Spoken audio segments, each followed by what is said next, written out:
Tony? who's reading first? You want to read? You want to read You- second? Wherever you want me. Don't fight like cats and dogs. Okay. He's the tough act to follow, so I'm going to go first. You go first. Yeah, I'll go first. So we'll go. Let's start off first before the open mic. So Yeah, you guys. I'll be Yeah. So 7 hours. 5. He just went back for waiting, right? In the meantime. I think so. Hope so. What? In a place where you cut backgrounds copyright. That is why I had my nephew do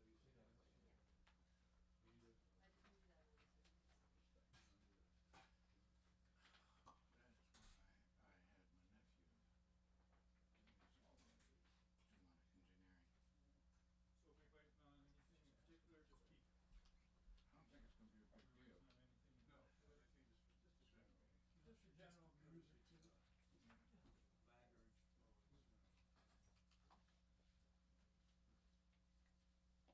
Well, you can go ahead, but the pictures might be. Yeah.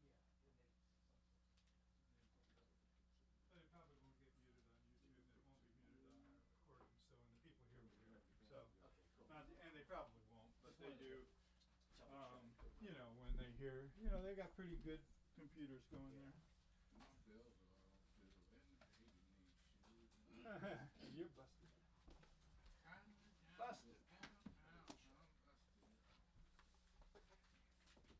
All right. Big Heart Poet. Yeah, so, Abdul, do you have any book or anything with you? I mean, always to display. have some stuff, but we're not gonna worry about that tonight. Okay, so Tony, do you have extra copies of your book? Just the No. ones that you have up here. I just have a Yeah. couple. Just so, Okay. yeah. I've got a couple in my car. Okay, great, well, if y'all are interested in Abdul's work, he does have a couple books in his car, if you I do. sell those out of the back along with that bottle of whiskey. We used to drive into Sweetwater, Texas, and before we crossed the county line, we had to stop somewhere to actually get a bottle of Tanqueray. See, and I don't sell weed anymore. No, there you go. Okay. Got the back of my Everybody's car. in it now. Okay, so we're in pretty good shape. We'll start momentarily. You're in Michael and Jerry's hands, wherever Michael and Jerry are. They got it. They got it. All right. It's time to get this in.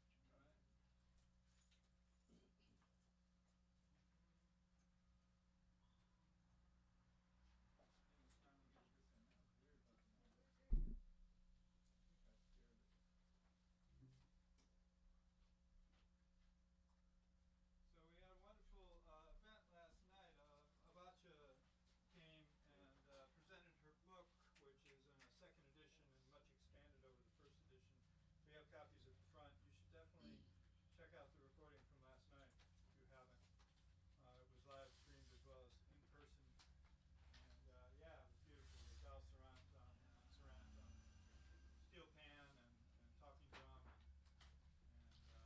And sang a little calypso for us. It was very, very wonderful thing. So that, Tony, you're confident your little system's working okay? Yes, sir. Thank you. Good. Yep. You got that Yep. stand when you need it? All right. If you need help when you're reading, putting that mic up and down, we'll have somebody close by to get anybody to handle that. There's a stool if you need it. Got water up here at the front. All right. So you wanna do it? It's 4 minutes after 7. 4 minutes after 7. We are live to the world.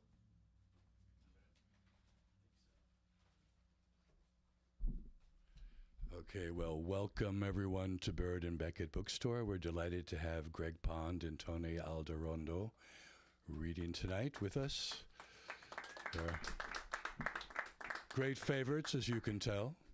So we'll have the two featured readers, short break, and then we'll have the open session. Greg is going to start. His titles of his 4 books are so fabulous. I had to write them down to make sure I get it right. Afternoon, Blackened Blue, 4 a.m. Dark, and 4 a.m. Light. I mean, that's a poem in itself to be, but that's very, very nice. And Greg is affiliated with a number of worthy enterprises, including the Revolutionary Poets Brigade, Queer Rebels, Clarion Performing Arts Center, and he coordinates, it sounds like an online poetic event for senior poets, kind of. You'll have to explain that to us. That sounds very interesting. So, so we are delighted to have Greg here with us tonight, and he's a person I know who's very inspired by a sense of social justice, which I think will be one of the underlying themes of tonight for sure. So, Greg Pond.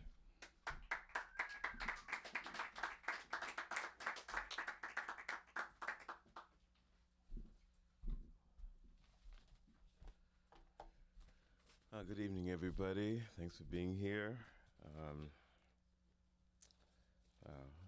Wasn't quite sure what I was going to read tonight, and I'm still not quite sure, but I'm going to start with these and see where we go. This is entitled Early Bird. Early bird will get his worm after he sings the stars a song. He has to wait until those eggs in the sky crack open the new day's dawn. He never makes haste, takes his own sweet time.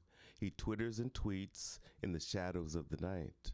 Backyard to front gate, pine tree to cable line, to right around the corner when morning opens its eyes.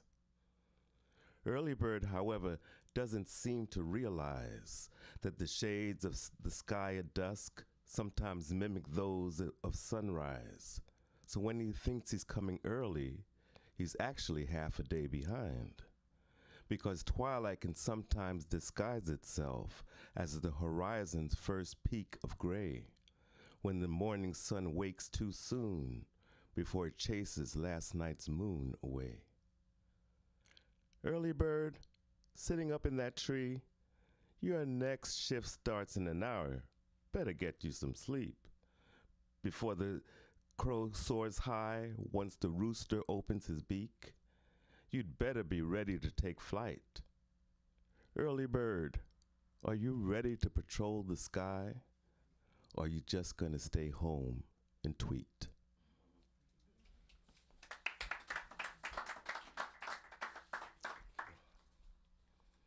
I'm originally from Brooklyn, New York. All right. So, Pop. all right. And this is about my neighborhood and a little bit about my growing up. This is entitled Bed-Stuy, Brooklyn Nights. Way back on some mellow Bed-Stuy, Brooklyn nights, rhythm and blues brothers used to street corner croon and harmonize, sweetening the evening with tenor and bass tunes. They would polish the baritone sky with a coat of velvet sound.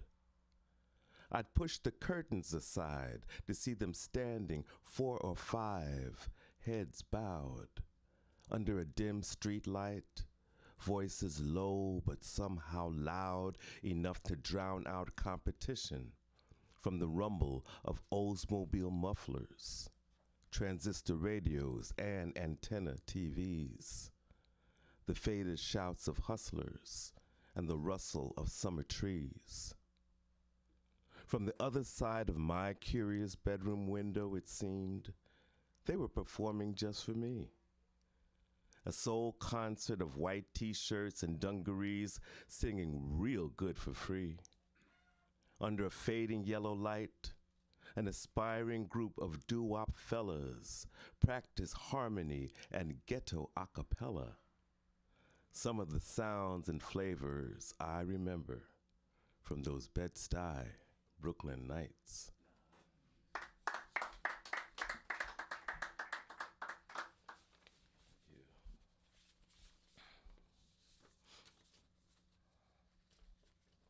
Election day is coming up soon. First Tuesday blues.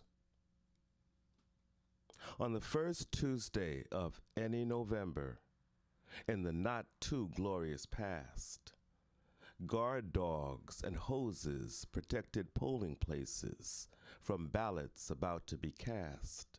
by the wrong color faces, undemocratically denied hard-earned civil rights, a slice of slavery winks its eye.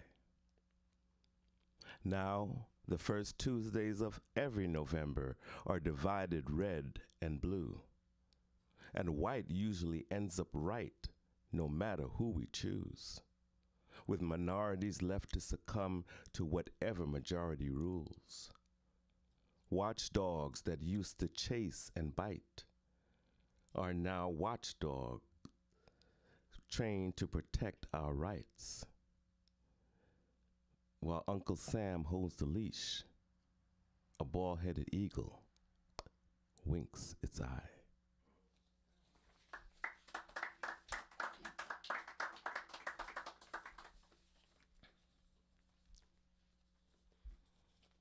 Five stood. Hidden from news and social media eyes.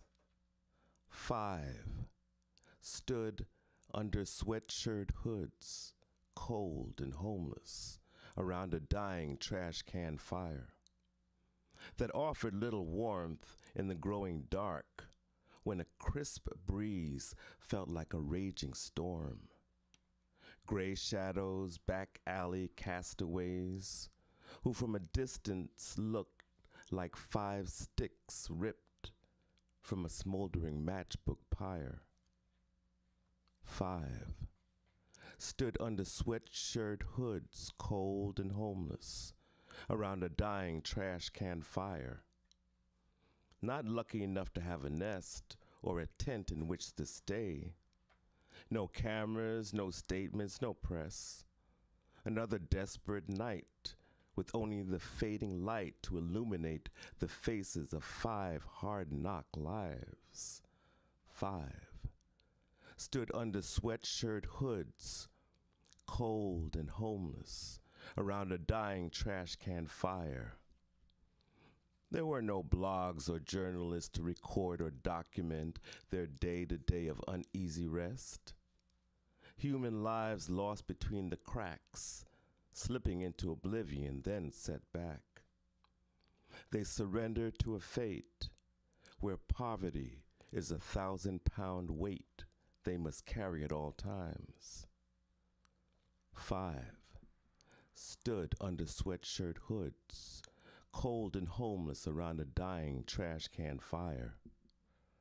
Rarely are there any headlines about the drugged, disheveled, depressed, or insane, caught in a daily struggle between God and the devil usually wins on most desperate days. Black shadows, back alley cast away, where there are no breaking news reports about the daily plight of the marginalized or the nightly hunger of the poor. 4 stood under sweatshirt hoods, cold and homeless, around the ashes of a trash can fire, where one day more means one life less when the last of the embers expire.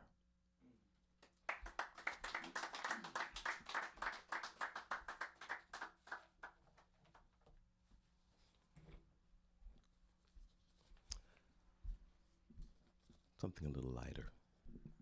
The fog. The fog spreads like a blob, swelling and swallowing half the skyline in thick mist and smoky gray. Volcanic lava flowing from above has covered the afternoon with a heavy blanket of slate, pressing down and leaving no room for the stars and moon to review and inspect the remnants of a city's day, before a windy broom stirs clouds into dust as another sunset gets rolled up, then quietly swept away.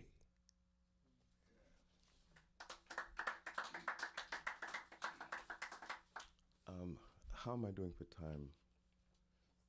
Got plenty of time. Okay. Time's up. All right, let's get to. Atlantic Avenue. Yes. All right. General apathy.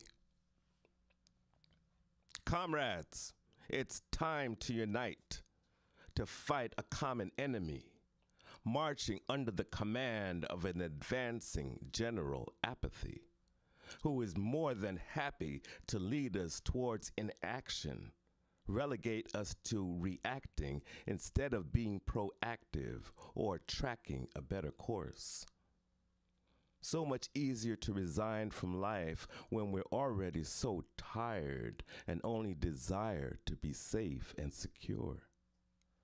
Why worry for lack of lock or key if there's no curiosity of what lies behind the door?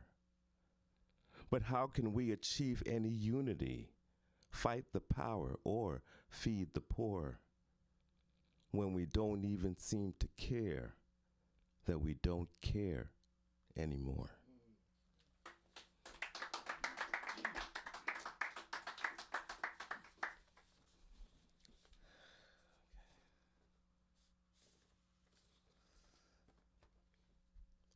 Black like me. How is it right that I still have to fight for my civil rights just 'cause my skin ain't white? Trapped in a racist maze that saps my daily energy, I try to navigate between heaven, hell, and purgatory, but find that I am easy bait for the devil in the blue-eyed sea. I could drown in the same waves that took my ancestors deep.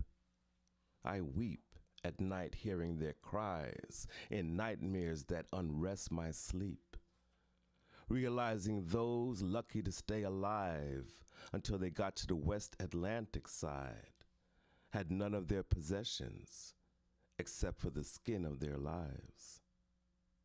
So that centuries later, I would barely survive in a country where I still ain't free, where doors are still closed and I'm always opposed when I command equality. They don't want me to vote, don't want me to breathe, won't let me move my neck from under their knee. Can't make enough money to support my family, still treated like #1 menace to society.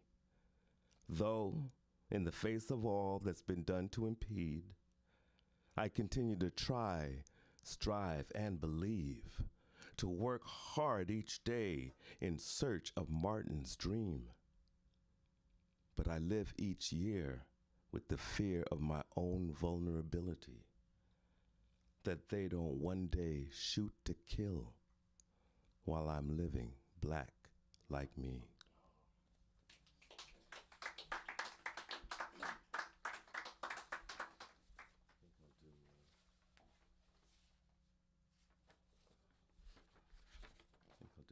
Two more, and it's that kind of. I don't really have a good sense of the time, but Take your time, bro. I'm enjoying this. I really am. Thank you all. This one is called Neighbors But Strangers.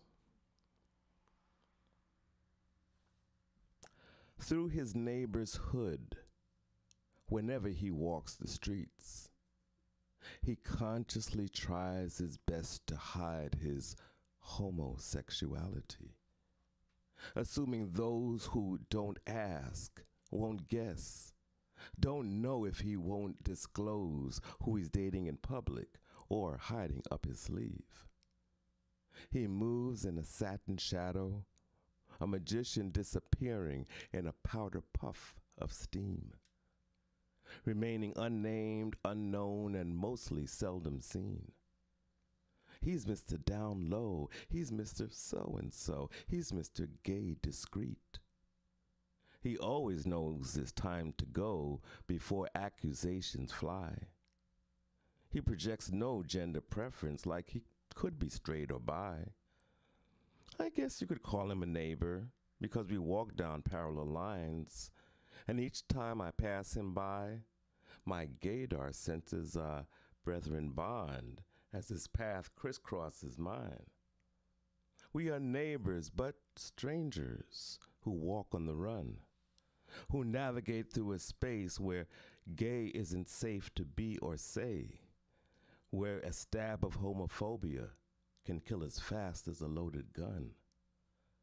But whether due to fear or pride, he avoids all contact of eyes, never looks up to recognize that he or me, we're just two undercover closet queens, though I choose to keep my door ajar while he locks his with a key.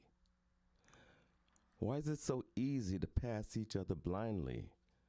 Is it to not be reminded of a pain we might share in kind? Maybe he doesn't like my style, and he's just throwing shade. Or maybe he's been abused or victim of a bashing that makes him walk with his head hanging down that way. I always hope one day we may link eyes so he can finally see there's a kindred spirit over here, walking in the ghetto queer, who shares a commonality.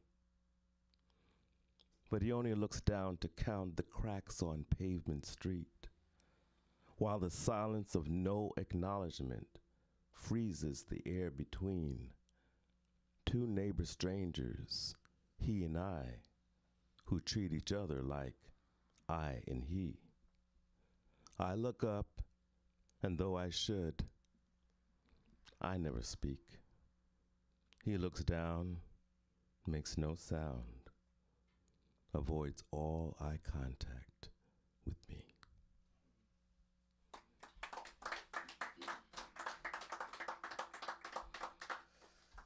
And I think I'll do one more. And this is entitled Ice Cream Crush. First came the lust, which was what attracted me.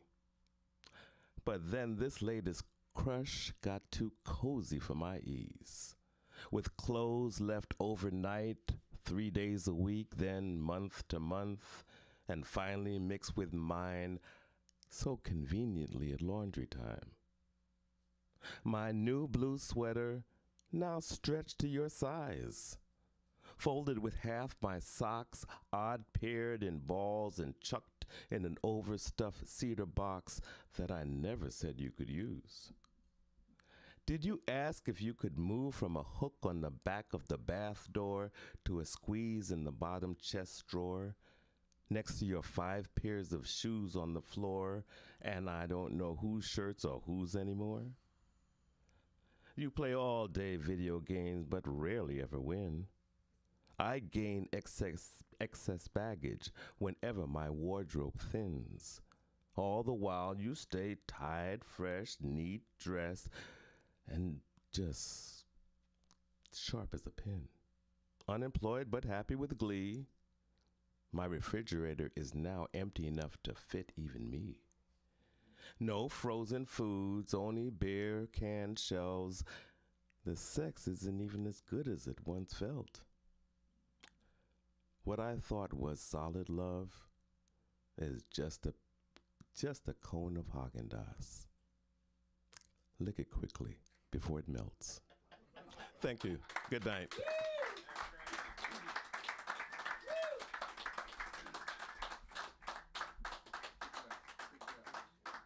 Sure you read enough, man?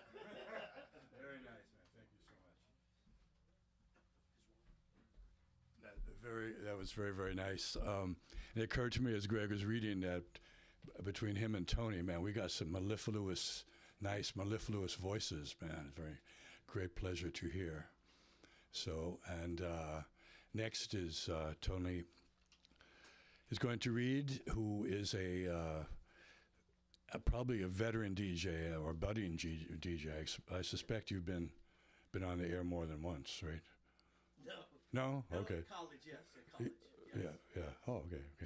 So his book is called Big Heart Poet. He's a poet, musician, film actor, and voiceover fellow. So Very much looking forward to hearing him.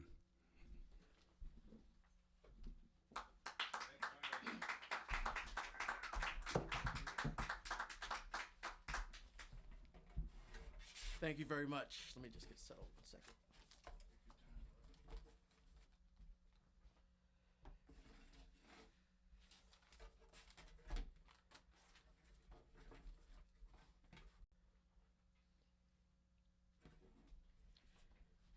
And am I allowed to touch this, or just gonna go?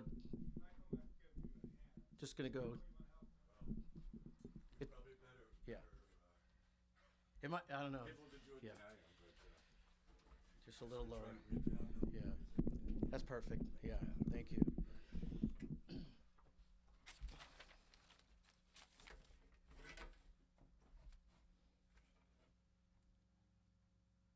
Here we go.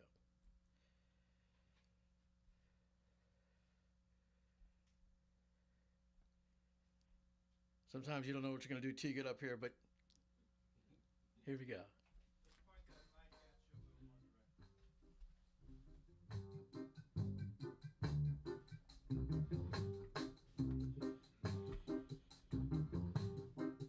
Test, 1, 2.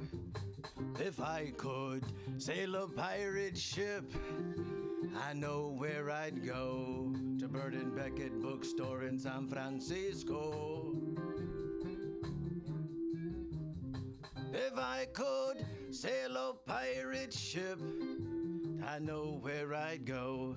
To Bird and Beckett bookstore in San Francisco, where all the poets go. And I'd sing poetry, yay, poetry, yo, poetry, yay, poetry, yo. If I could sail a pirate ship, I know where I'd go. To Bird and Beckett bookstore in San Francisco, where all the poets go. And I'd sing poetry, yay, poetry, yo, poetry, yay, poetry, yo. I said if I could sail a pirate ship, I know where I'd go. To Bird and Beckett bookstore in San Francisco, to the poetry show. To Bird and Beckett bookstore in San Francisco, to the poetry show. Thank you.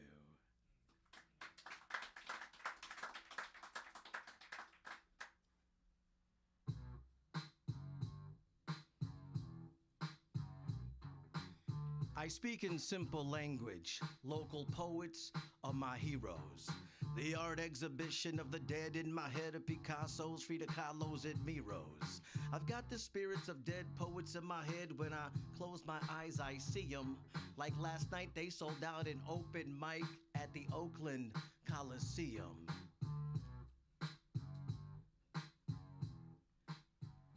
Thank you. Thank you so much. This one's dedicated to the poets in the house. This one's titled, We Are Poets. We are poets. We're at Bird and Beckett bookstore in the city. We're not that hard to find. We'll massage your temples, touch your hearts, and tantalize your mind. We are poets. We can take pretty words, put them in a poem, and plant a mental seed. Or we can take shitty words when we're filled with rage, put them on the page, and make it bleed. We are poets. We can put words together describing an aroma and make you think that page was scented. We are poets. The reason the exclamation point was invented. We write, recite, and perform. We never, ever conform. It's the way we poets know damn well we were born. Pushed out, performing and crying since birth, our hearts already broken and torn. But we as poets, we can take pieces of broken words and turn them into spoken words and give a broken heart a fresh new start. Take a young child's broken dreams and mend them with spoken seams. We are poets, blessed and filled with words. We create with words, relate with words, transform and relocate hearts and minds with words. We are poets. We say things like 5 times 5 divided by pi equal the number of rainbow stars in the sky, and have you ask, why? We are poets. It's simple mathematics times dramatics factored into a poetical third eye. And the answer in the back of your mind's book is even simpler. We are poets. Ay, yay, yay. Love-making, keyboard-breaking, erotic poets. We can make a pen make love to paper and make it hum. Make words intoxicate your mind like a strong Puerto Rican rum. We are poets, filled with laughter, tears, joy, imagination, and patience. We speak at the open mic, at presidential inaugurations. From our hearts, the words flow. Through our tongues, mouths, and lips, those words magically know where to go. In our heads, the poets of the dead are awoken. We speak from our hearts with the voices of the broken. We are poets. This much we know. We give birth to words, touch Mother Earth through words, and at open mics open our mouths and pour out our hearts through words. We write and rewrite and double check the last rewrite. 'Cause we know the last rewrite is the one that has to be right. Right? We are poets. We share our breath with words, and we will write and recite till our death with words, because we are poets. Thank you.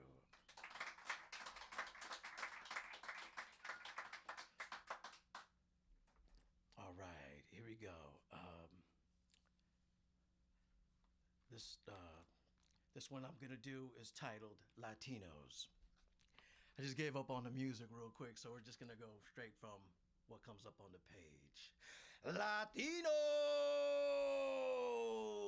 Latinos are the colors of the rainbow.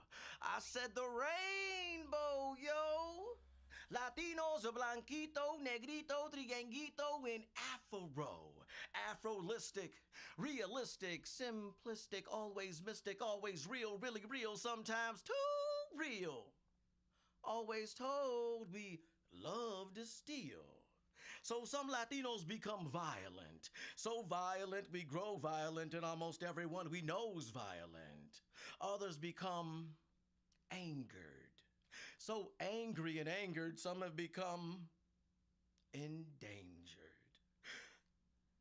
Or misinformed, uninformed, and uniformed into the penitentiary, right into the next century. Others misinformed, uninformed, and uniformed into the war, turned into Uncle Sam's whore. Latinos, I can't take it no more. I said the U.S. military, where we're first on the front lines, first to die, then we have to bury. Have you seen how many Latino soldiers are in your national cemetery? We're used in the U.S., abused in the U.S., confused in the U.S., and told we are less in the U.S. Come on, system, confess. We've been infected, rejected, corrected, and almost never elected, yet always selected to clean those pissed on urinals and shitty stalls.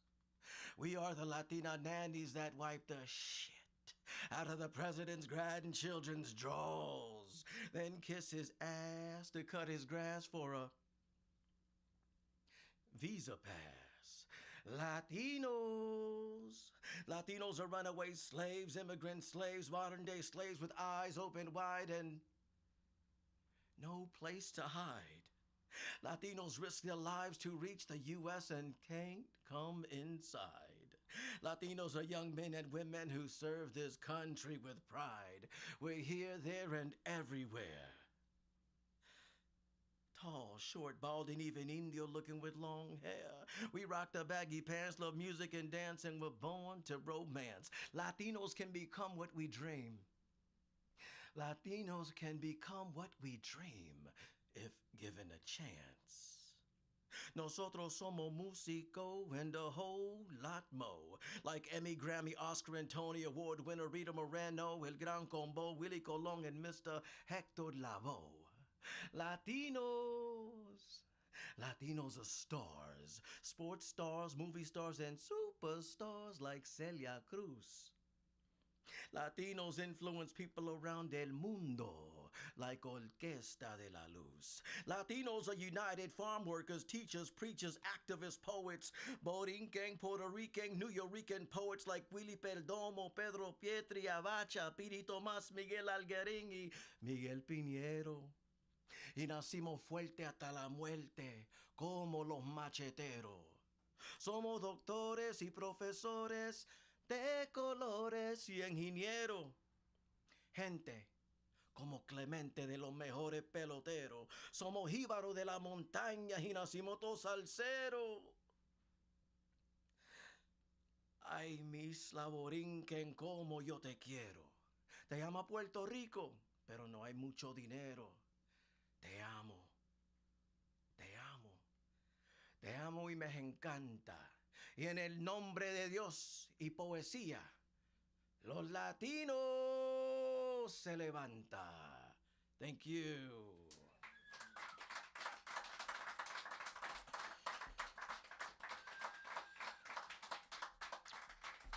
Might try this one. Here we go. Let's see how this comes out. Let's see if this comes out at all. See if the song comes out. I really want to do this for y'all.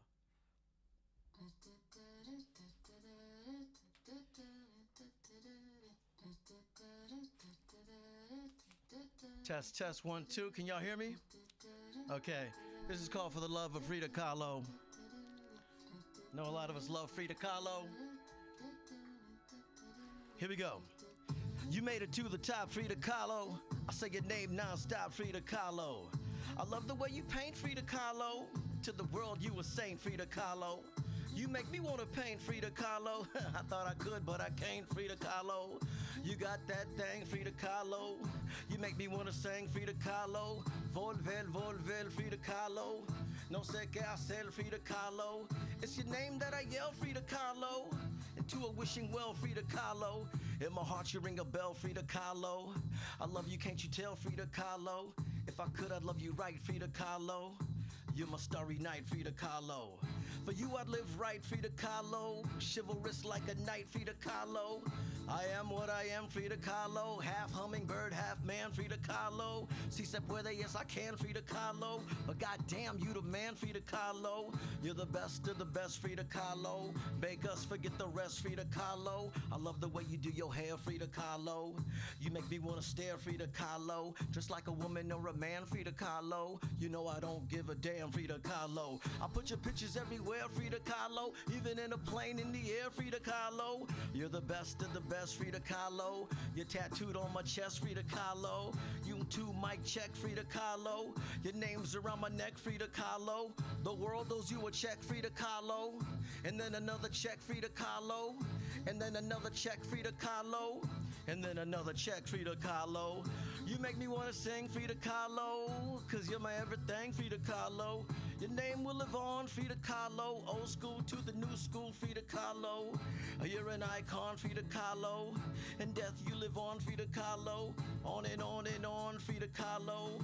You rock on, Frida Kahlo. Old school to the new school, Frida Kahlo. 1, 2, mic test, Frida Kahlo. I love the way you dress, Frida Kahlo. I must confess, Frida Kahlo. You the best of the best, Frida Kahlo. Make us forget the rest, Frida Kahlo. I love the way you do your hair, Frida Kahlo. Makes me wanna stare, Frida Kahlo. Dressed like a woman or a man, Frida Kahlo. You know I don't give a damn, Frida Kahlo.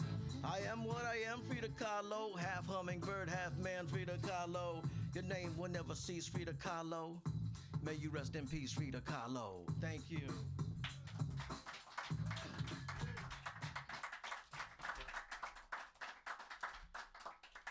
I want what I cannot have.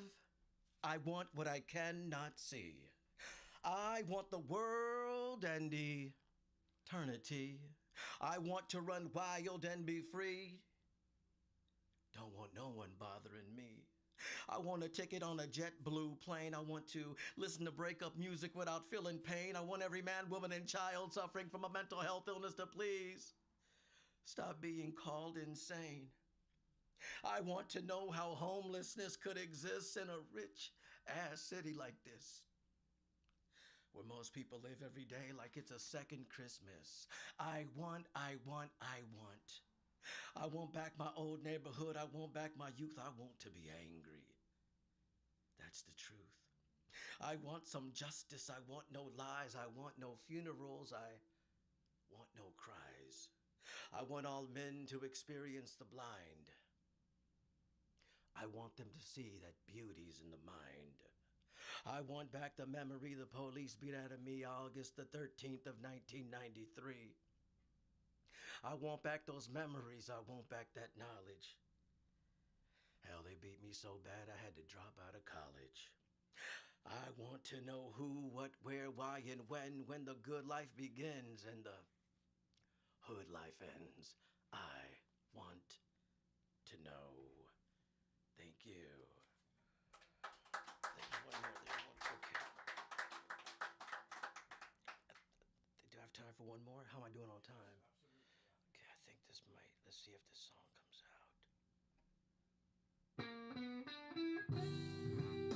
I'm a poet. I'm a poet on the run.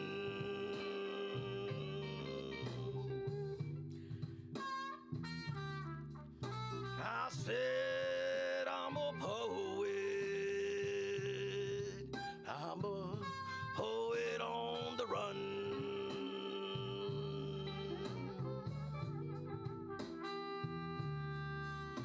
The law says I'm armed and dangerous. They say my poetry's like a gun.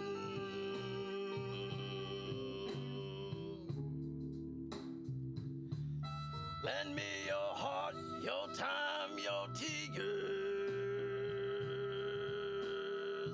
till my time is done. Y'all can sing this to us on page 163. Lend me your heart, your time, your tears, till my time is done.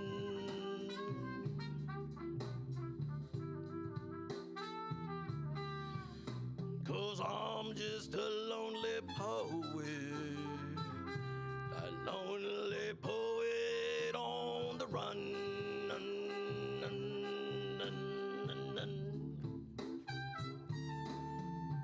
The law says I'm armed and dangerous.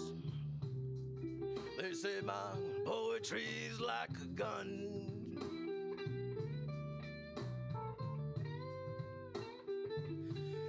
I say the law says I'm armed and dangerous. They say my poetry's like a gun.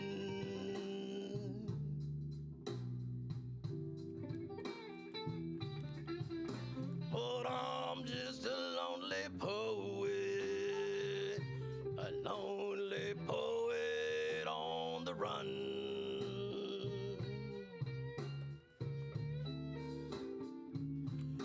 Lend me your heart, your time, your tears, till my my time is done. Oh, Bird and Beckett, lend me your heart, your time, your tears, till my time is done.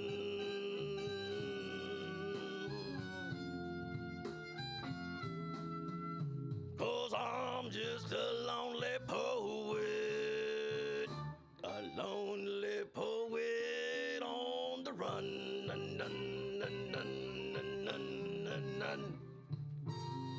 Good night, everybody. Thank you.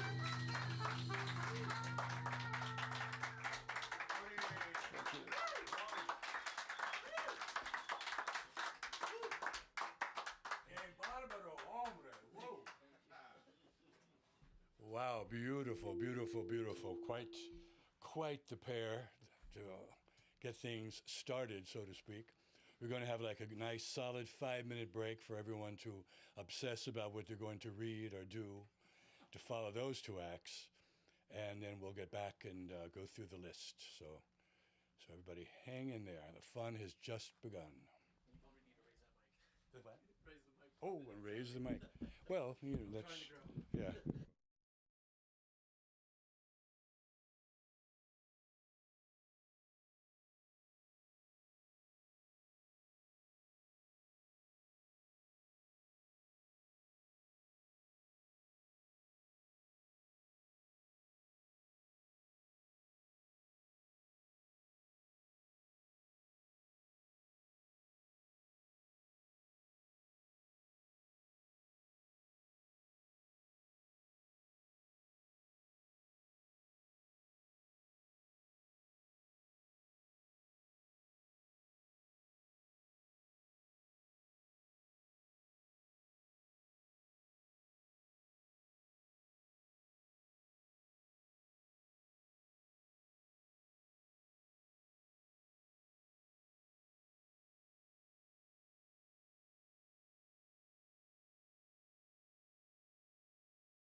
Club on Fillmore 1972, I in Pine.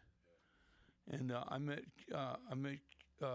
QR. Was he? I think a year or two later, And anyway, it was the first kind of open mic series that I went to, and I met a lot of the poets that I came to know over the years, and so I've had a chance to, hear a lot of people, and Michael especially, because we're very close, and about the development of his poetry, and the kind of thing he does, and that it's gotten better and better and better, more and more developed over the years. It's amazing to see the kind of poetic development. So anyway, here's Michael.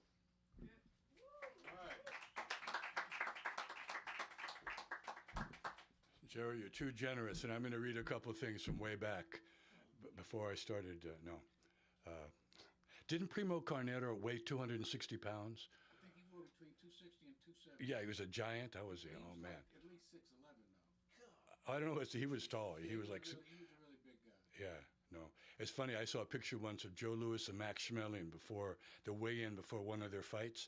They're wearing just boxing trunks and like sports coats thrown over them, and I swear, if you change their complexions a little bit, they look like twins. I thought just types, boxers. It's like, yeah, it's just like a physical, the way they inhabited their bodies. I was like, wow, it was amazing. This is a poem for Jerry that I can't remember. I probably wrote it in the 70s, but it's been playing with itself, or I've been playing with it ever since. It keeps evolving or devolving. It's entitled "The Guitar's Burning Silhouette." Dogs still as candles kindle indigo light. Africa swims on our left. The moon rumbles at the rear. Midnight is skittish as a colt. Our chests, mansions gutted by fire, as serfs in purple hats call God's names. Mother, Jackal, Evening Star.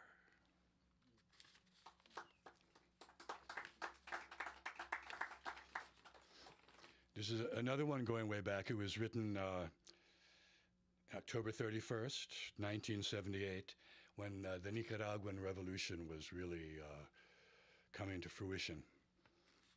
The human heart, leaning a little to one side of the chest, once more than a red cape in some love lyrics. Nicaragua is the hemisphere's heartbeat tonight, October 31st, 1978, the 52nd anniversary of the death of Harry Houdini, who knew freedom is a decision to strengthen oneself with the weight of one's chains, and then, by arduous magic, to shed them. The human heart, leaning a little to one side of the chest, once more than a red cape and some love lyrics. Okay, thank you. Now, I'll finish with this. The flesh is a boat destined for kindling after the river is crossed. But we are in the water, our asses are freezing. Give me a fistful of soup. All right, thank you so much.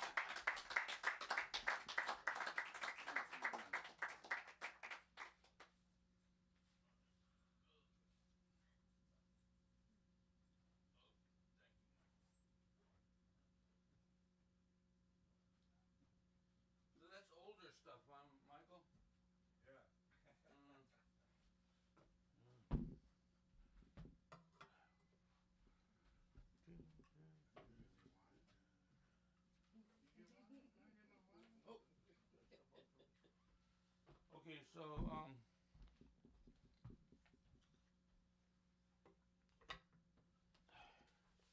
I've got two poems.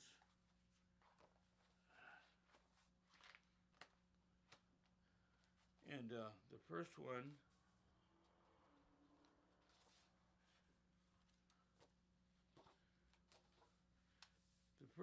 is Ho Tai.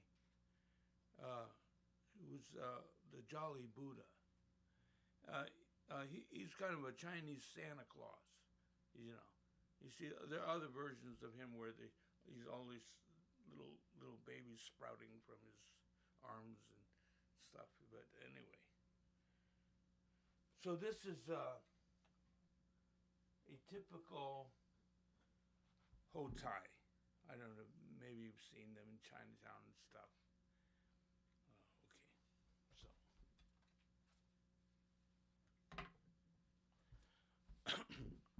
Hotai, the Jolly Buddha.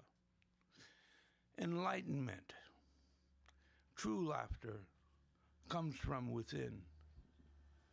From deep within the Buddha's belly. From detachment, in serene silence, free from entanglement in things. Because life is all too funny. And you notice he's got tits too. And the bit about the long earlobes is that the Buddha was royalty, Prince Shakyamuni of Nepal. They wore heavy gold earrings. Removing them was a sign of his humility, renouncing his social status and standing alone, without fear, desire, or even spiritual ambition. Grinning from ear to ear, both hands raised high, holding up the sky for everyone. True wisdom comes from the heart of humanity, becoming the master within you, the guiding principle of life. True virtue is its own pleasure, its own true companion, its own power of conviction, and to laugh at life itself is also compassion. True happiness and freedom, true content, abides always in the present, the only moment there is, was, or will be. Time enough for one good joke, no? One good poke at ourselves, the punchline of our destiny.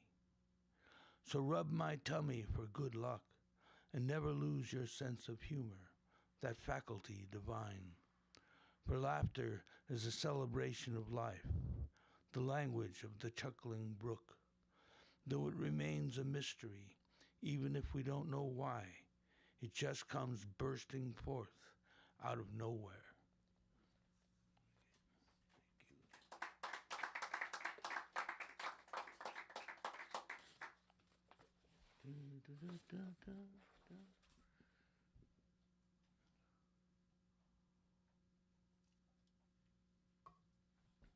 Okay, so this is a poem I wrote. It's really kind of. I had an interesting psychiatrist, and he became like a real mentor, you know, and but a real good friend. He was a really beautiful guy. Okay, this is called "Song of the Feathered Rattlesnake," a mythic view of the world.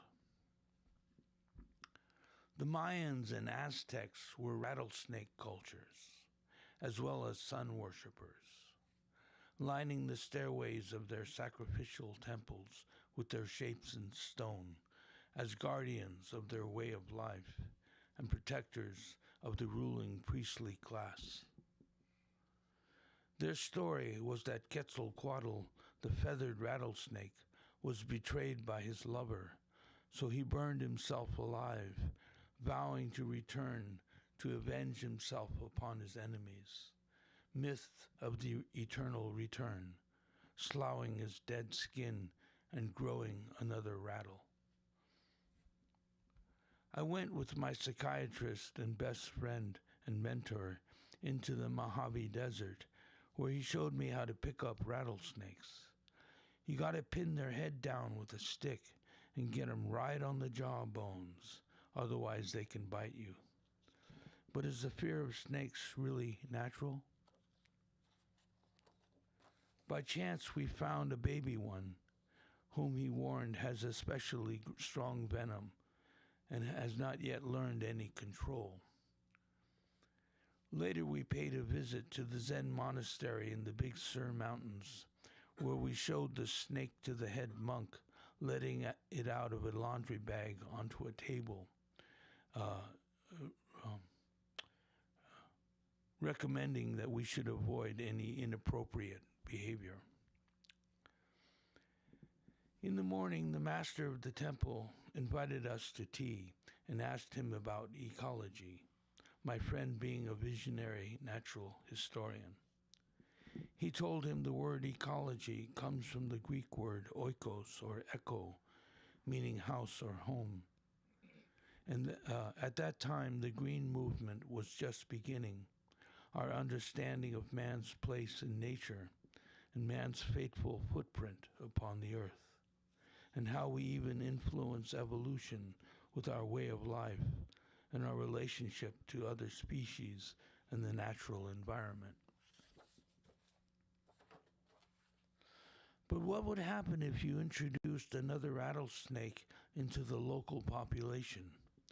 Potentially a rattlesnake population explosion, a situation where you have to pay attention if you want to survive, fully aware of every step, a true Zen lesson. Once I found a dead rattler who had got himself caught in the chicken wire trying to get into the hen house. Apparently, at a certain point, he couldn't come and go of his own volition, of his own free will. He was stuck. You know the feeling. He had 11 rattles. I cut it off and put it in my guitar to put that magic in my sound. I told my mom about this strange gift, this rattlesnake offering. Well, son, she said, he gave himself to you. Now honor him in your music, with the power of your song. Let it sprout feathers and fly. Yeah. Okay. Thank you.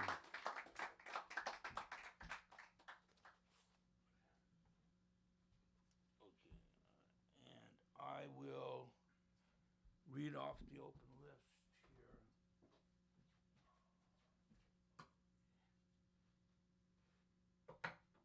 And there is 9 poets on the list, so if everyone takes about 20 minutes or so. Yeah, good idea. Okay, Abdul. All right. I can't read your last name, sorry. Kenyatta? That would be me. All right.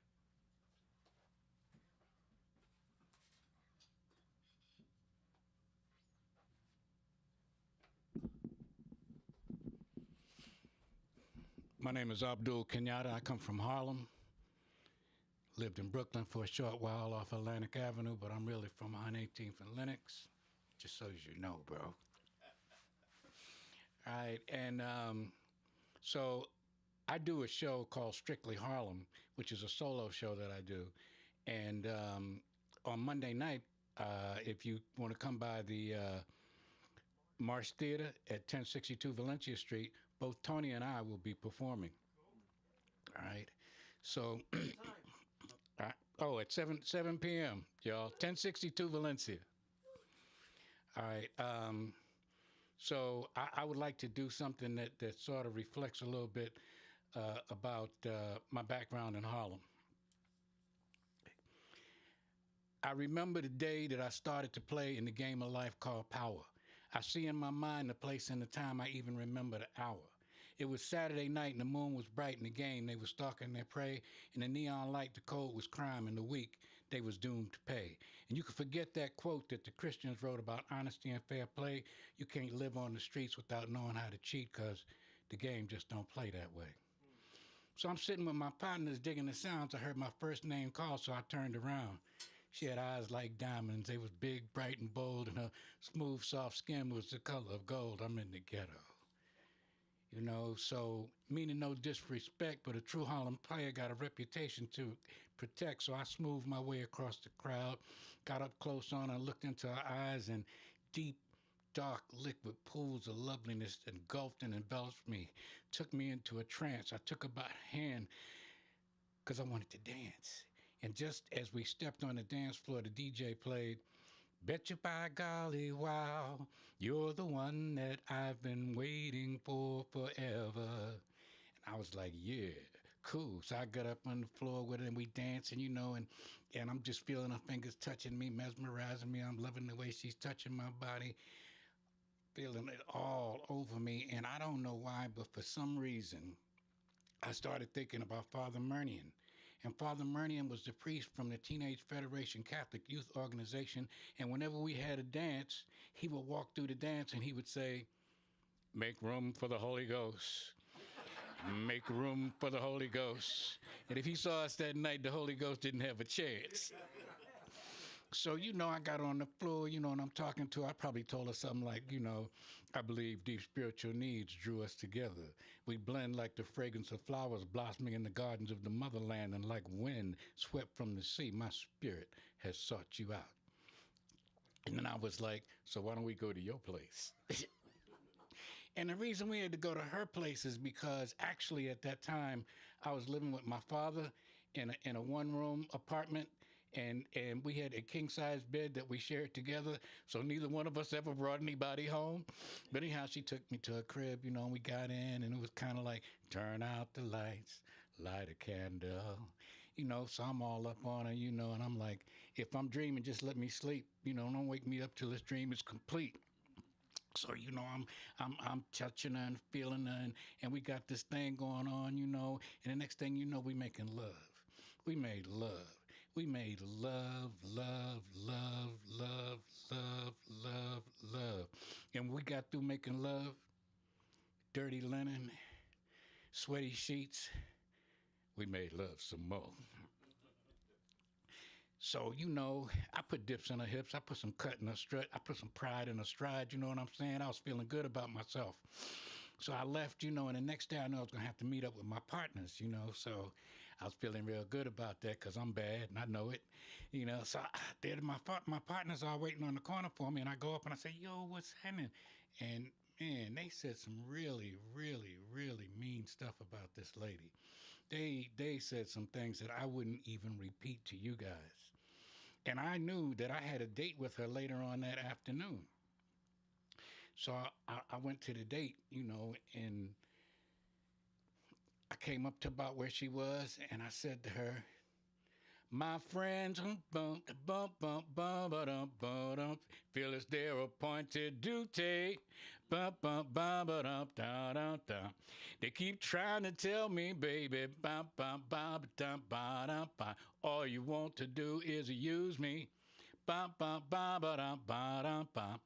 Well, I want to spread the news that if it feels this good getting used, well, you just keep on using me. Hey, come on, baby, come on until you use me up. Bump, bump, bump, bump, bump, bump, bump, bump, bump." Thank you. Tony, could I get that book, please?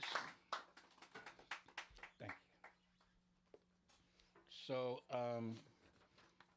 in my show, everything I do is about Harlem, but everything ain't always about Harlem.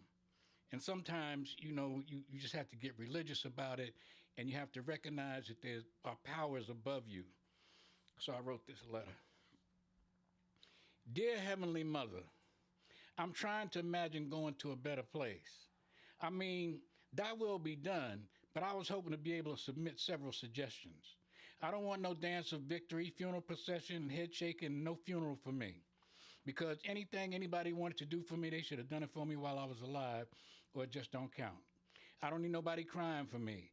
Let all those who have offended me cast all their stones at me, because I'm going to be on the Heavenly Express. People, I'm ready for that train that's coming. Don't need no ticket. You just get on board, and I want to get off at the right station. And thy will be done, but I don't need no streets paved with gold, no magical flights of the soul, and you can even miss me on the whole milk and honey thing. I'm just saying, I'm trying to imagine when I go, I'm going to a better place. And thy will be done, but I was wondering if our daily bread could be Grandma's homemade biscuits dripping with butter and jam. And could I respectfully suggest we have a celebration every day and invite Eric Dolphy and Louis Armstrong, Count Basie and Duke Ellington? And I was thinking we could skip the whole choir of angels thing And then I started remembering Miss Leontine Price, Clara Ward, and Mahalia Jackson. In the evenings, could you hit me hard with some Train and Bird, Billie Holiday, and don't forget the Marvin Gaye? We can invite Biggie Smalls and Tupac and let Miles Davis be playing down the block. And if you want to, let Sam Cooke be around the corner, and I will be done. But could we let my granny set the menu for all our celestial celebrations? We could call it the Heavenly Jubilation Celebration, where the elite meet and greet with a holy beat, featuring the cuisine of the saints, fried chicken, collard greens, cornbread and candied yams, black-eyed peas and rice, baked Virginia hams, mashed potatoes, macaroni and cheese, and sweet stewed tomatoes, buttermilk, pound cakes, peach cobbler, sweet potato pie, apple pie. While thanking you, Heavenly Mother, that there are no calories and no cholesterol in heaven. Ice cold lemonade and sweet tea, Jack Daniels and rum and coke, and a room out back for those who want to smoke. Then let's make a joyful noise. Let's scream and shout till we turn the party out. I mean, thy will be done, but I was just imagining going to a better place. Thank you. Thank you. Thank you so much. Paul Slade, please.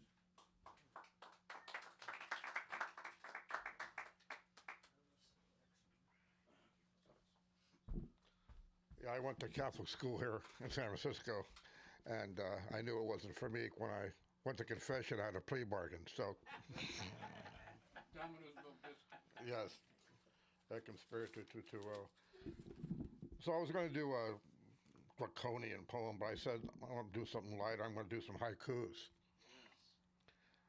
A light rain falling, Truffaut movie matinee, montage of moments. Excuse me. When you walk a mile and someone else's shoes get some very good arch supports. Some famous couples, Romeo and Juliet, Dagwood and Blondie. Driving a bus on Market Street, jaywalkers look for their last hurrahs. Luxury off-road, vehicles built for the wilds of the local zoo. Everyone needs their fancies tickled sometimes, saves money on shrinks. Ivy League could strangle waiting for scholars to trim the ivy.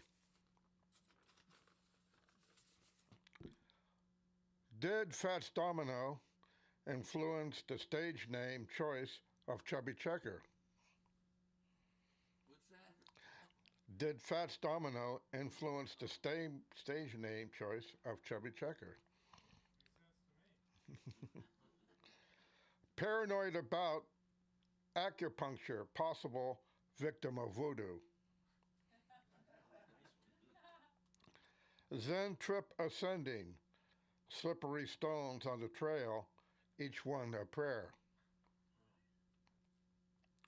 Will you ever see a rodeo clown on a mechanical bull?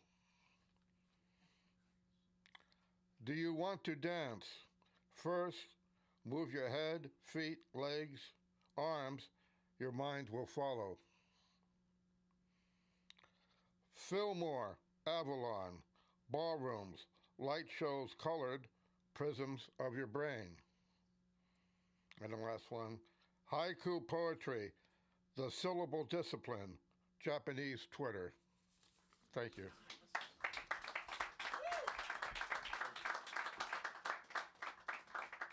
You know, I never paid to see the show at the Fillmore.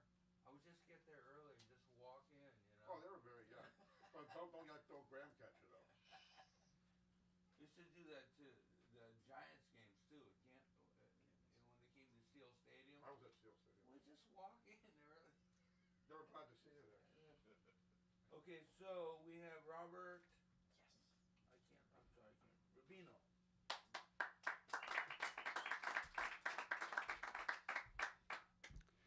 Thanks to Greg and Tony for great features earlier tonight. Just have one piece. It's called Almost Seeing, Almost Hearing Freddie Hubbard.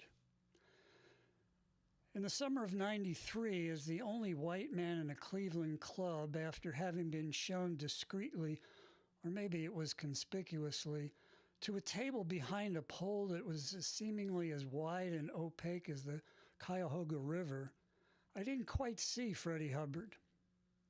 Freddie Hubbard, a trumpet master, a jazz messenger who had suffered a devastating injury to his lips more than a year earlier when he played too hard too soon after too little warm-up.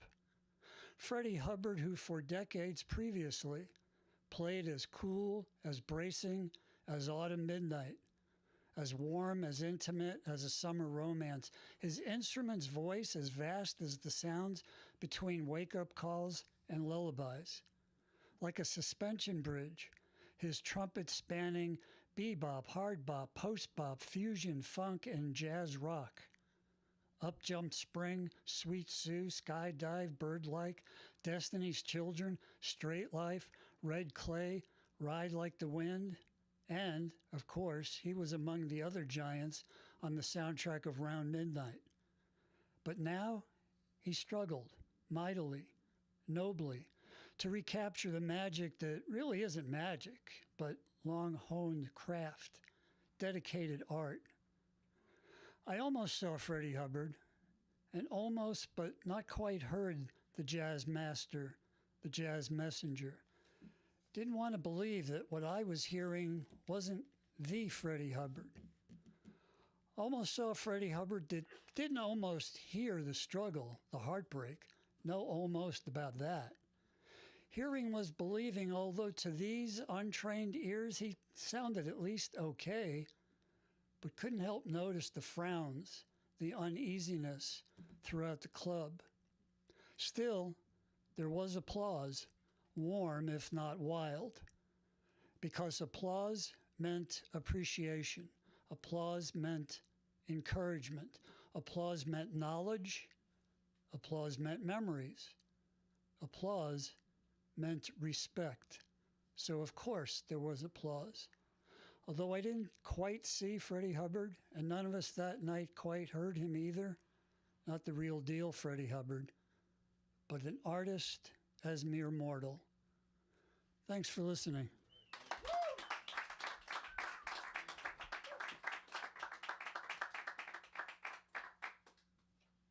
Thanks, Robert. And Brett Benson.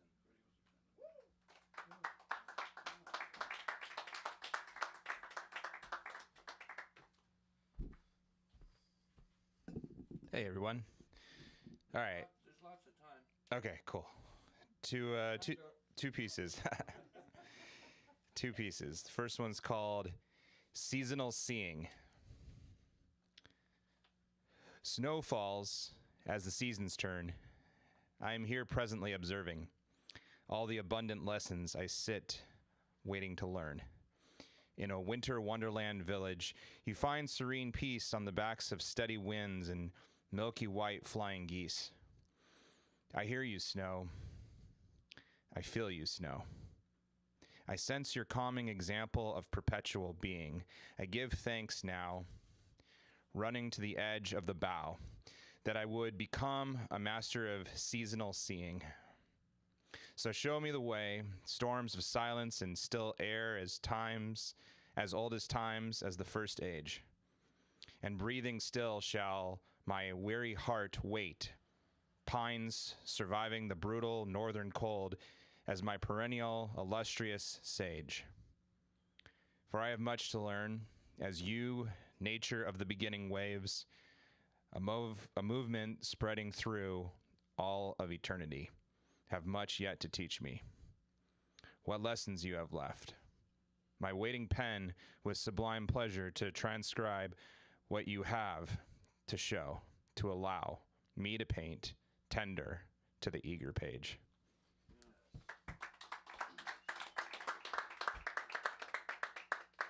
For those that don't know, I'm a high school teacher.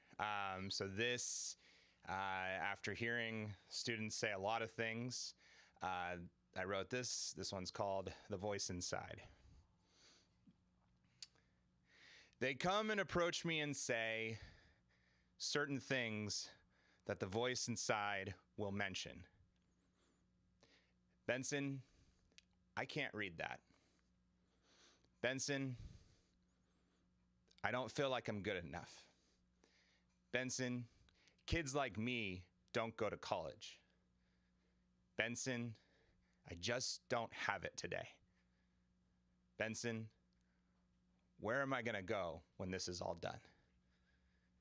I could go on into the infinite of doubts I've heard. Sometimes the storm never passes, and all I want to do is be their rainbow. But that isn't the case for many of my students. See, I will see them, and then they, in June, have to go out there. So I have 9 months to show them that the voice inside can be their ally. So the phrases go from I can't do that to I'm gonna try. The phrases go from the self-doubt has been in my bones all of my life. I say, not right now. Be here and believe, even for 1 second, that you are possible of great things.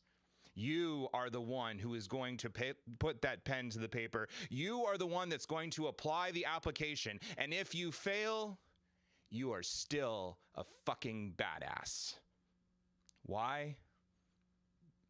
I know it's scary trying, and every one of us that falls in the dirt is not sure we can get up. But you're gonna get hit again and again and again. I'm sorry that's the reality of this cold world sometimes. But I'll tell you this, I see the infinite in you. When you look in the mirror, understand that the power is there. If you need to hear these words again, say, I am worthy of love, I am worthy of love, I am worthy of love, and I am changing the voice to say, I am capable of great things. Thank you very much.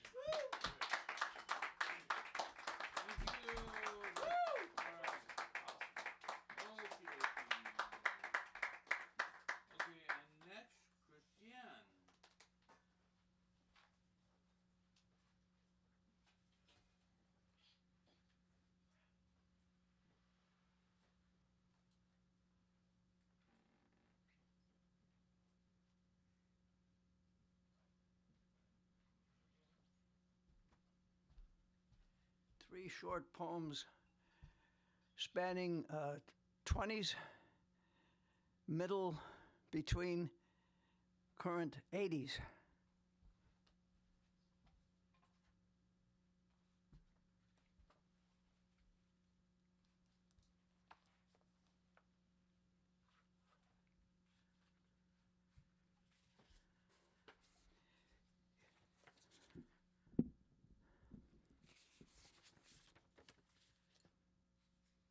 In Wolfman's Face.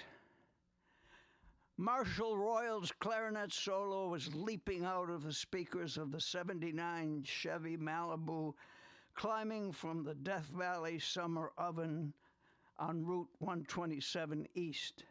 Within 10 miles of Beatty, Nevada, pony-sized quadrupeds loomed in the most of the oncoming lane and on half of the asphalt in front of the horror-gripped driver. As he swerved onto the sand shoulder at 70 miles an hour, he missed the nearest languid equine innocence by a breezy inch. Though the unfazed denizens wanted be loath to batter, and the steel box over seats, V8 engine, and wheels were intact, the local Christian network had usurped his jazz. In town, the two whiskered drifters could be seen. They took up a two-man bench in front of a trailer park facing a gambling casino. The newcomer parked, analyzed the two men, and figured they were not there to console him. He entered the casino, passed up the blinking and clanging slot and poker machines, and sat at a table in the coffee shop. When the pale, middle-aged waitress arrived, he pleaded a bud. Thank you. And she delivered a burger deluxe. He related his near miss and punctuated it with a wheezed-in, "Why me?" She sardonically assured him, "Them wild burros been around since the mining days, and you're lucky you're not dead or covered with guts like the gent riding the motorcycle that drove straight through one of them critters." Thank you. Thank you very much. That's it. Thank you.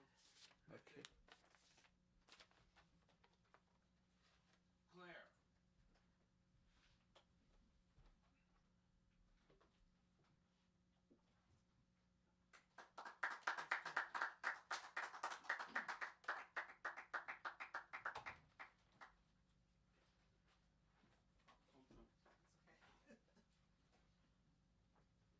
I have a bad foot. I just had surgery. Okay, this piece won me $10 at a poetry slam in San Jose. I mean, not only was that a feat, I'm gonna be really proud up here, but I could have been a mother to all the other contestants. So that was,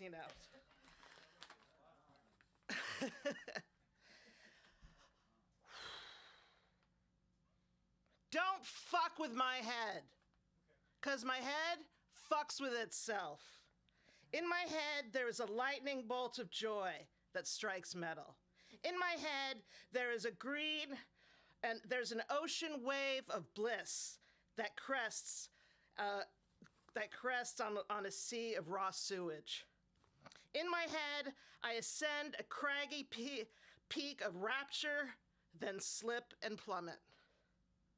The inside of my head is defined by the DSM, the Diagnostic and Statistical Manual of Mental and Societal Disorders. So don't fuck with my head, because my head fucks with itself. When my brain obsesses and compulsives, and when it ricochets inside my skull, checking this and checking that and checking this and checking that again, and once more checking this and checking that, and when it tells me that I can never, ever, never, ever, ever, never, never, ever show a flaw. I know that is only understood by the Diagnostic and Statistical Manual of Mental Disorders. So don't fuck with my head, because my head fucks with itself. Deficient of attention, my mind is strapped to a strobe light. Impulse control lacking, my mind trips over the hurdles of etiquette. Overly active and never still, my mind frolics and romps further and further from what is socially acceptable. Loss of jobs, loss of school, loss of confidence. My mind can only sit still in the pages of the Diagnostic and Statistical Manual of Mental Disorders. So don't fuck with my head, because my head fucks with itself. They feed me pills to put my head where they want it to be. They put me in support groups and then kick me out for displaying the symptoms. They lock me in hospitals where I leave more wretched than when I went in. But their justification can be found on the pages, my pages, of the Diagnostic and Statistical Manual of Mental Disorders. But when you slam that manual shut, it bleeds. When you slam it shut, it bleeds the blood of my essence.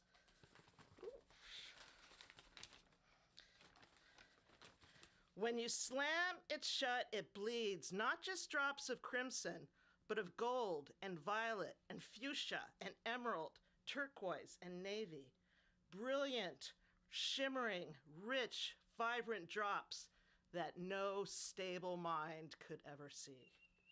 No, you can't fuck with my head, because my head has sweet, nasty, burning sex with itself.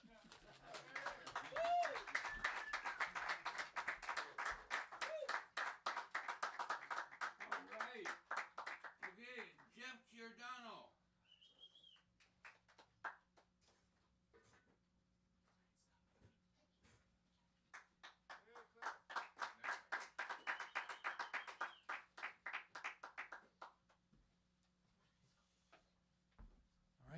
So many wonderful poets.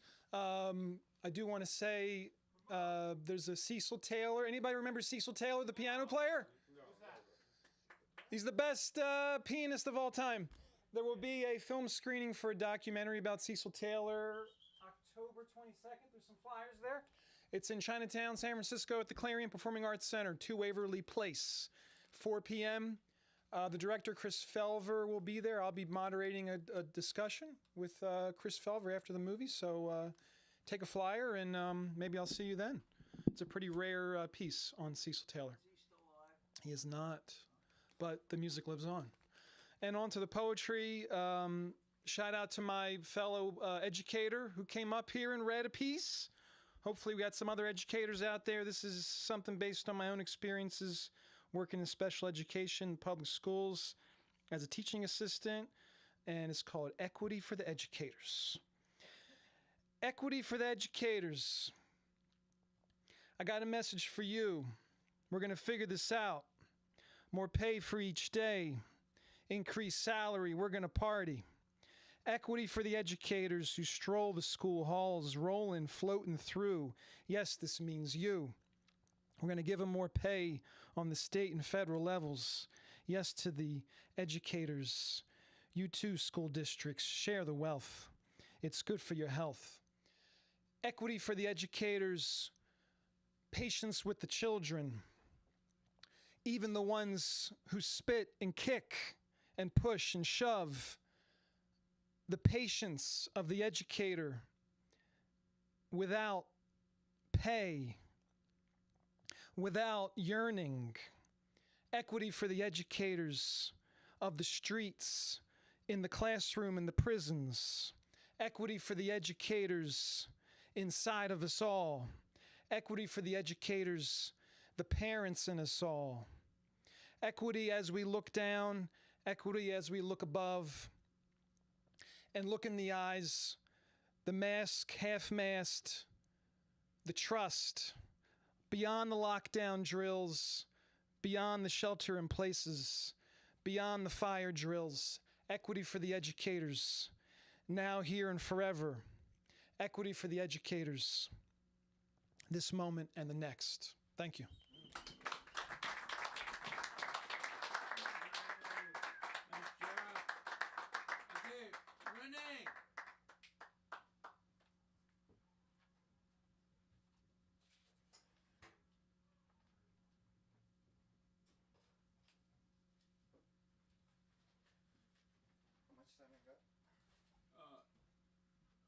About half a minute.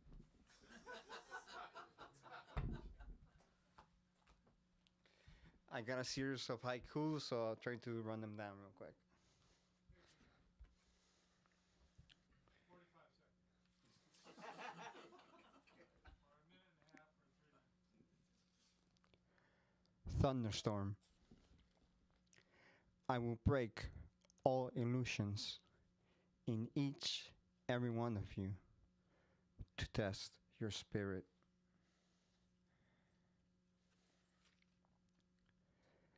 This present time loop creates a silent deadlock I find no escape from.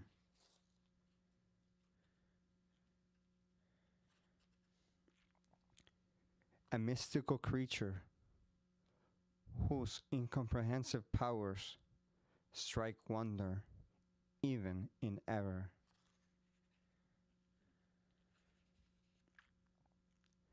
I fall victim to a suspended echo breaking with reality.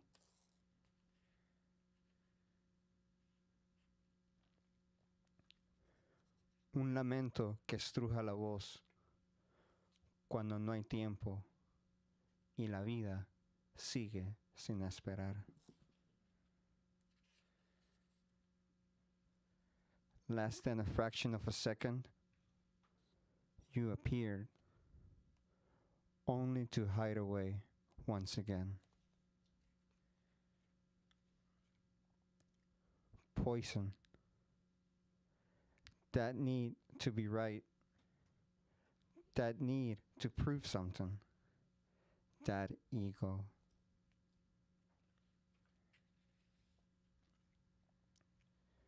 I study this other side of me out of respect and fear for the day we meet again.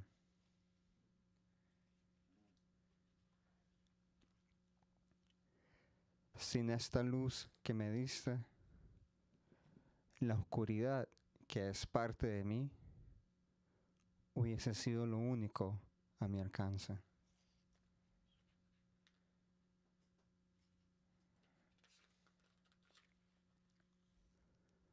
When feelings are thought unreliable, no emotional investments done, what's left of our humanity?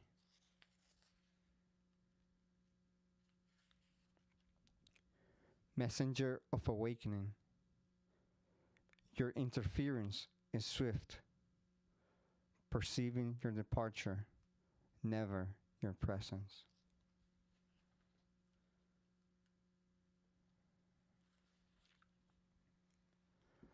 Only the wind knows my desire to behold a change of direction. Hope. Do we really have another opportunity? Is it all lost? Can we truly come together?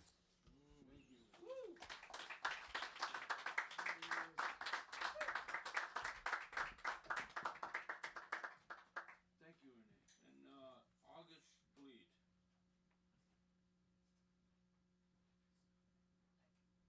This is the last poet. August. I'm the last poet? Yeah. That's what I've been told that. That's what I hear. That's what I hear. I breathe deeply when the moon takes its place among the eternities in every direction that can be imagined. Eternities of eternities of eternities, the moon, shadow swallower. But I whisper at midnight. There are no true witches among us to lend the fortitude of their cauldron, or listening carefully for the prophecies whispered in the slow words trees speak with their roots. Horoscopes sizzled where they cauterized the retina in prophecy. Not the tenuous protection of untested oracles.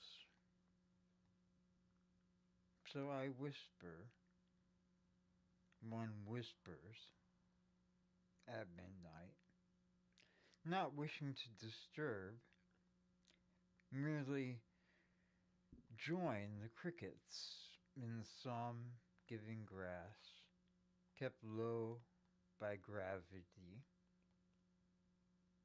legs rubbing together in mad crescendos, ransoming the silence in their orchestration. And by ransom they keep the purest part of silence for their song. Thank you.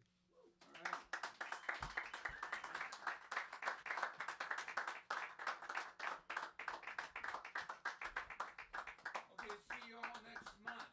Wait a minute.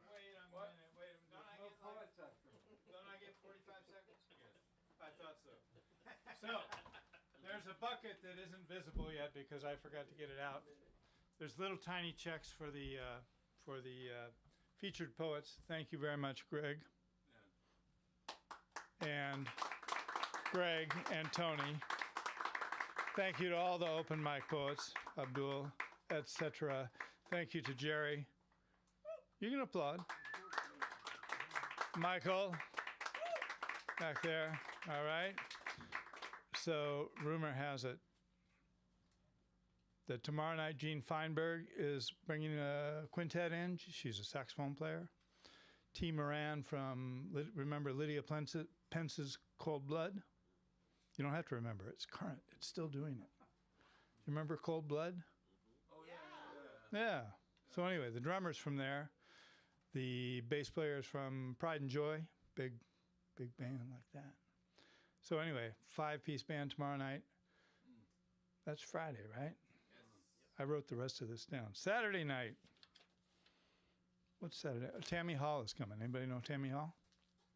Tammy Lynn Hall, saxophone player. This is like saxophone. Piano. You know what I mean. Piano, right? Tammy Hall will bring a quartet in. So that's quite wonderful. That's Saturday night. What do we got? Sunday morning at 10 a.m. Who's going to be here at 10 a.m. on Sunday morning? I'll be. Excellent. Casey will be here. Welcome to Casey Rios back there, who has a wonderful project going on at the corner of Hyde and Turk? The Black Hawk Cafe. So Casey's doing it there. She has the demonstration gardens all over town, well, mostly in the Tenderloin and South of Market. Wonderful, wonderful project, and there was a series of 4 concerts that's concluded, I believe. But there's plenty more future. Casey's back there in the back. So anyway, why did I bring that up? Because Sunday, I don't know. Why did I bring that up, Casey? Sunday at 10 a.m., you can tune into the live stream. You don't have to get out of bed. We have a live stream, YouTube and Facebook. You guys were on it tonight. Greg and Tony and all you people. So Sunday morning at 10 a.m., Denise Sullivan, who writes a column called SF Lives or SF Lives. We don't really know because we don't hear it. We just read it. So you can decide.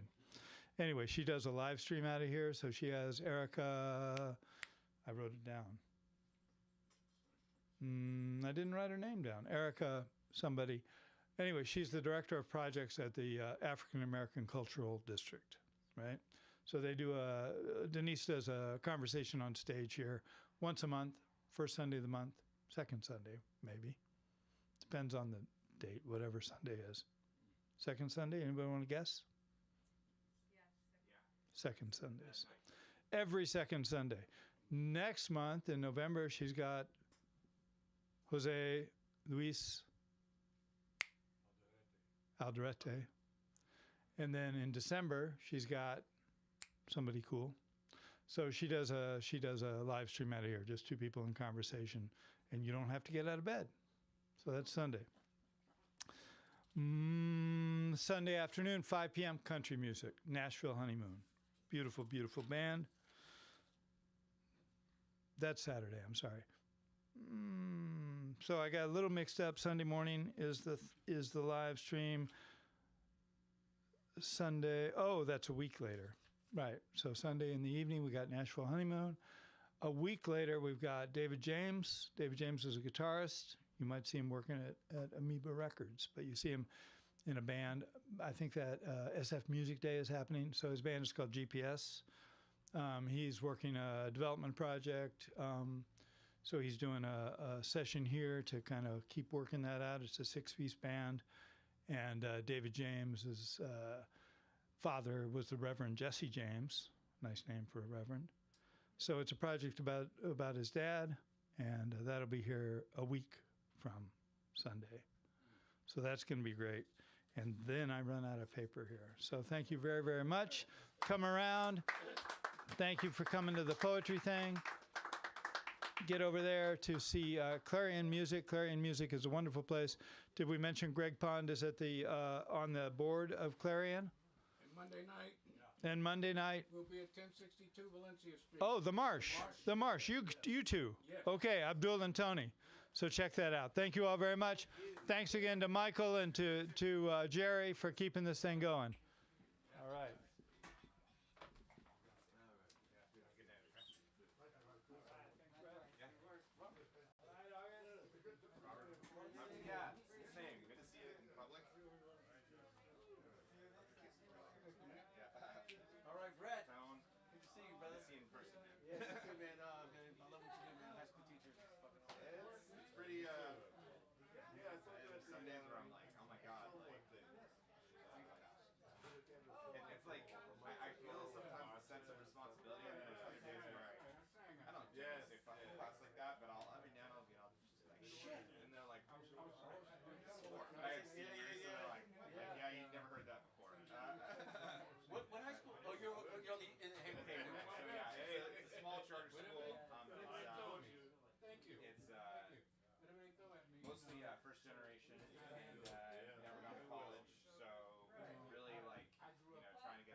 really cool because I can be very real about the, taxes. We